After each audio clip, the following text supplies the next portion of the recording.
5వ అధ్యాయం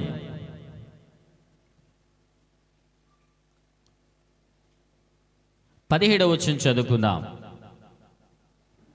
లూకా సువార్త 5వ అధ్యాయం 17. ఒకనాడైన బోధించుచుండగా గలిలియా యూదా దేశముల ప్రతి గ్రామము నుండి యెరూషలేము నుండి వచ్చిన పరిసయ్యుడు ధర్మశాస్త్రోపదేశం కూర్చుని ఉండగా ఆయన స్వస్థపరిచినట్లు ప్రభు శక్తి ఆయనకు ఉండెను. ఇదిగో కొందరు మనుష్యులు పక్షవాయువు గల యొక్క మనిషిని మంచం మీద మోసుకొని వానిని లోపలికి తెచ్చి ఆయన ఎదుట ఉంచుటకు ప్రయత్నం చేసేది. కానీ జనులు గుంపు కూడి ఉండినందున వానిని లోపలికి తెచ్చుటకు వల్ల పడకపోయేను గనుక ఇంటి మీదకెక్కి పెంకులు విప్పి మంచంతో కూడా యేసు ఎదుట వారి మధ్యను వానిని దించిరి. ఆయన వారి విశ్వాసము చూచి, దేవుని యొక్క దౌర్జన్యమా, ఆయన వారి విశ్వాసము చూచి అనే మాట రాయబడింది. ఆ యొక్క గ్రామంలో పరిసయ్యులు, ధర్మశాస్త్రోపదేశకులు, ప్రజలు గుంపులు గుంపులుగా చాలామంది యేసు ప్రభు యొక్క మాటలను వినడానికి వచ్చున్నారు. దేవునికి దౌర్జన్యమా గమనించగలిగితే ఆనాటి రోజుల్లో గొప్ప విషయం ఏంటంటే, దేవుని వాక్యం వినాలి అనుకునే చాలామంది ప్రజలు గుంపులు గుంపులుగా వస్తారండి. విందాం, వాక్కు విందాం, ఆయన మాటలు విందాం అని ఎంతో ఆశ కలిగి దేవుని యొక్క సంఖ్యలోకి వచ్చేవాళ్ళు యేసు ప్రభు యొక్క మాటలు వినడానికి. క్రైస్తవుడా, నీతో మాట్లాడుతున్న ఒక మాట, నీవు ఆత్మీయ జీవితం పొందాలి అంటే, పరలోక రాజ్యానికి సిద్ధపడాలి అంటే, ఈ లోకంలో ప్రత్యేకంగా జీవించాలి అంటే ఒకటి గుర్తుపెట్టుకో, దేవుని వాక్యం వినాలి. ఆ వినడం ద్వారా నీకు విశ్వాసం కలుగుతుంది. విశ్వాసం ద్వారా నువ్వు కార్యం చూడగలవు. కార్యాలు చూసిన ద్వారా నీ జీవితంలో ఒక మార్పు కలుగుతుంది. వాక్యం వినకపోతే విశ్వాసం రాదు. విశ్వాసం రాగిపోతే నీవు ఆటోమేటిక్గా నశించిపోతావు, సన్నగిల్లిపోతావు. సన్నగిల్లిన నీవు దేవునికి దౌర్జన్యమా ముందుకు సాగలేవు. వాక్యంతో ఏం పని లేదు కాదండి. ఏ విధంగా మనిషి యొక్క జీవితానికి ఆహారం ఎంత ముఖ్యమో, ఊపిరి ఎంత ముఖ్యమో, ఈ ఆత్మీయ జీవితానికి, ఈ యొక్క క్రైస్తవ్యానికి వాక్యము అంతకంటే 1000 రెట్లు అవసరం. Praise the lord.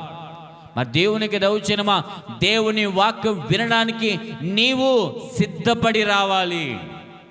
దేవునికి సంఖ్యలకు వచ్చే నీవు, ప్రభువా ఈరోజు నీవు నాతో మాట్లాడు, నా కుటుంబంతో మాట్లాడు, నా పరిస్థితుల్లో మాట్లాడు, నా సిచ్యుయేషన్తో మాట్లాడు, నా గమనంతో మాట్లాడు అని నువ్వు దేవుని సొక్క రాగలిగితే దేవునికి దౌర్జన్యమా, ప్రభు ఖచ్చితంగా మాట్లాడతాడు. ఎందుకంటే నీతో మాట్లాడడం ఆయనకి చాలా ఇష్టం. ఆయన నీతో మాట్లాడి నీ జీవితాన్ని ఒక ఉన్నతమైన స్థానం తీసుకురావడం ప్రభు యొక్క చాలా చాలా శ్రేష్టమైన కార్యం, ఉద్దేశం, ఇష్టం కూడా. కాబట్టి దేవుని వాక్యం చెప్తున్నారా? అయితే నువ్వు దేవుని వాక్యం వినడానికి సిద్ధంగా ఉండు. సమయము కట్టకట్టుకుని సిద్ధపడు. ఈ సమయం పోతే ఇంకో సమయం రాదు అని దేవుని వాక్యం వినడానికి సిద్ధపడు. దేవునికి దౌర్జన్యమా, లోక సంబంధమైన మాటలు వినడానికి కాదు, వీధుల్లో కూర్చొని చెప్పిన మాటలు వినడానికి కాదు, లేదంటే ఏ లేనిపోని కబుర్లు పెట్టుకోవడానికి కాదు. దేవునికి దౌర్జన్యమా, అవి వాటి వినడం ద్వారా నీవు ఇంకా బలహీనతలోకి దిగజారిపోతావు. కానీ దేవుని యొక్క వాక్యం వినడం ద్వారా నువ్వు విశ్వాసంలో అభివృద్ధి చెందుదువు గాక. కాబట్టి దేవునికి దౌర్జన్యమా, రోజులో 15 నిమిషాలు ఖచ్చితంగా దేవుని వాక్యం వినడానికి అవకాశం ఇవ్వండి.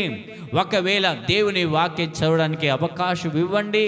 దేవునే కదా, లేకపోతే ఆత్మీయ జీవితం సన్నగిలిపోతుంది, నీవు నశించిపోతావు. నెమ్మదిగా ఆటోమేటిక్గా సమస్తమైన కార్యాలు విఫలం పొందుతుంటావు. కాబట్టి ఆనాటి రోజుల్లో చాలామంది ప్రజలు దేవుని వాక్యం తండోపుతండలు వినడానికి వచ్చేవాళ్ళు. ఈరోజు ప్రతి క్రైస్తవ సంఘాలలో ఆయన గొప్ప ఉజ్జీవం ప్రభు తీసుకొచ్చునుగాక. దేవుని వాక్యం బోధిస్తున్న సమయంలో చాలామంది యేసయ్య ఏం మాట చెప్తారు అని చక్కగా చెవులు మరి తెరవ చేసుకుని చక్కగా వింటున్నారు. ఒక 4 వ్యక్తులకి ఒక ఆలోచన వచ్చింది. ఈ యొక్క పక్షగల వాయువు, ఈ యొక్క వ్యక్తి అనేక రోజుల నుండి ఈ స్థితిలో ఉన్నాడు. ఇక్కడ తీసుకెళ్తే బాగున్నాం. ఉండరా? పక్షవాయు గల వ్యక్తి ఎవరైనా లేచిన వాళ్ళు ఉన్నారా? లేరు. ఎక్కడ? ఎవరో చెప్పారు, ఏదో విన్నారు. నజరేయుడైన యేసు చనిపోయిన వాణ్ణి సైతం తిరిగి లేపుతున్నాడు. నిజమా? నిజం. ఆయన నజరేతు వాడు గొప్ప ప్రవక్త. నిజమా? నిజం. యేసు ప్రభు మనల్ని స్వస్థపరుస్తాడా? ఒకసారి వెళ్ళి చూస్తే సరిపోదా? పక్షవాయు గల వ్యక్తితో చెప్తున్న ఒక మాట, నీకు మంచి దినాలు రాబోతున్నాయి. దేవునికి వచ్చినమ్మా. ఆ యొక్క 4 విశ్వాసులు, ఆ 4 యొక్క ప్రజలు, ఆ మనసు పట్టుకొని నిల్చున్న ప్రజలు, వారికి ఆలోచన ఏంటంటే యేసు ప్రభు యొద్దకు రాగలిగితే, యేసు ప్రభు యొద్దకు ఆ వ్యక్తిని తీసుకుని రాగలిగితే, వెళ్ళగలిగితే ఖచ్చితంగా స్వస్థత కలుగుతాడు. నేను విశ్వసిస్తున్నా, నేను నమ్ముచున్నాం. ఖచ్చితంగా ఆయన కార్యము చేస్తాడు. ఎందుకంటే ఆయన తన మన లేకుండా ప్రతి ఒక్కరిని స్వస్థపరిచేవాడుగా ఉన్నాడు. ఆయన అనేక రోగులను స్వస్థపరిచేవాడుగా ఉన్నాడు. అనేక మంది చనిపోయేవాడిని లేవనెత్తేవాడుగా ఉన్నాడు. ఆయన అనేక మంది గుడ్డివాడిని స్వస్థపరుస్తున్నాడు. కుష్టి వ్యాధుల్ని నయం చేస్తున్నాడు. ఆయన కంటే గొప్ప ప్రవక్త ఈ లోకంలో ఉన్నాడా? ఎప్పుడు కూడా ఎవరు కూడా ఈ విధంగా చేయడం వినలేదే. కాబట్టి తీసుకువెళ్దాం, పరుగు పరుగున తీసుకెళ్దాం. యేసు ప్రభు అక్కడ ఉన్నాడని వీరు వెరిగి మంచం మీదనే తీసుకుని వచ్చేశారు. దేవుని అక్కడ వాక్యం చదువుకుంటే 19వ వచనం చదువుకుందాం. జనులు గుంపు కూడి ఉండినందున వానిని లోపలికి తెచ్చుటకు వల్ల పడకపోయిను కనుక ఇంటి మీదకెక్కి పెంకులు విప్పి మంచముతో కూడా యేసు ఎదుట వారి మచ్చను వాణిని దించిరి. చాలండి. ఆయన వారి విశ్వాసము చూచి, దేవుని దౌచి మాట, దేవుని ప్రజలారా, నీ విశ్వాసాన్ని ఎవరు చూస్తారు? పాస్టర్ చూడడం. నీ విశ్వాసాన్ని దేవునికి దౌచనమా విశ్వాసాలు చూడరు. దేవునికి దౌచనమా నీ విశ్వాసము చూసేది దేవుడు మాత్రమే. ఆ యొక్క పక్షవాయు గల వ్యక్తిని ఈ యొక్క 4 వ్యక్తులు మోసుకుని వస్తున్నారు. వచ్చే లోపల ఈ యొక్క ఇల్లంతా చాలా నింపబడిపోయింది. జనాభా గుంపులుగా ఉన్నారు. అస్సలు కుదరటం లేదు. వాక్యం వినడానికి మాకే స్థలం లేదు, మీరెవరిని తీసుకొచ్చారు, అక్కడ కూర్చోబెట్టు అన్నట్టుగా స్థలం కూడా ఎవరు ఇవ్వలేని పరిస్థితి దేవునికి దేవుచునగమా. చాలా మంది ఆసక్తిగా ప్రభు యొక్క మాటల కోసం సిద్ధపడి ఉన్నారు. ఏం చేస్తే బాగుంటుంది? వెనక్కి వెళ్ళిపోతే బాగుంటుందా, లేదంటే ముందుకు వస్తే బాగుంటుందా? ఎవరి ఆలోచన? ఆ 4 వ్యక్తులు మోస్తున్న వారి యొక్క ఆలోచన. ఒకవేళ వెనుకకు వెళితే